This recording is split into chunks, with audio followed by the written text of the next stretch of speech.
Michael Flynn, President Donald Trump's former national security advisor, pleaded guilty Friday to lying to the FBI, becoming the first Trump White House official to face criminal charges and admit guilt so far in the wide-ranging election investigation by special counsel Robert Mueller.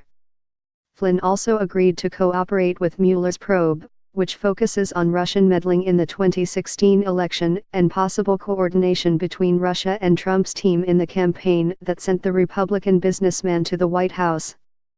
Court papers make clear that Flynn knows the identities of at least 2 members of Trump's transition team who were intimately aware of his outreach to Russian government officials in the weeks before the inauguration. Mueller's prosecutors did not reveal the names of the officials, but indicated they were senior and within Trump's inner circle.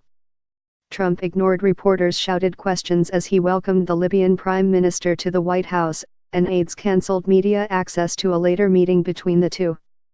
Flynn was an early and vocal Trump supporter on the campaign trail and was present for consequential moments in the campaign, the following transition period and the early days of Trump's presidency, making him a valuable potential tool for prosecutors and agents.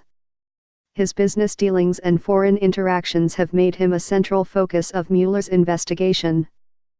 Trump's former national security advisor admitted to lying about his conversations with Russia's ambassador to the United States during the transition period before Trump's inauguration.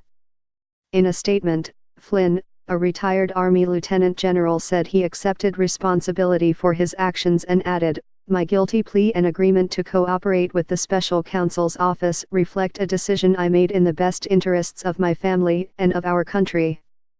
Flynn is the 4th former Trump associate to face charges in the investigation, the first who actually served in Trump's White House.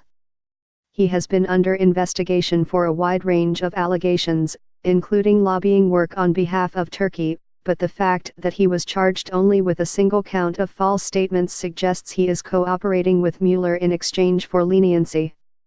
White House lawyer Ty Cobb sought to distance the plea from Trump himself, saying, "Nothing about the guilty plea or the charge implicates anyone other than Mr. Flynn." Early on in his administration, Trump had taken a particular interest in the status of the Flynn investigation. Former FBI Director James Comey, whose firing in May precipitated the appointment of Mueller as special counsel, has said Trump had asked him in a private Oval Office meeting to consider ending the investigation into Flynn. Comey has said the encounter unnerved him so much that he prepared an internal memo about it. The White House has denied that assertion.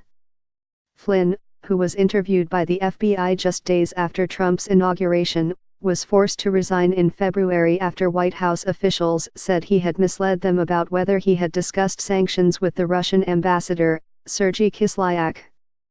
Administration officials said Flynn had not discussed sanctions that had been imposed on Russia in part over election meddling.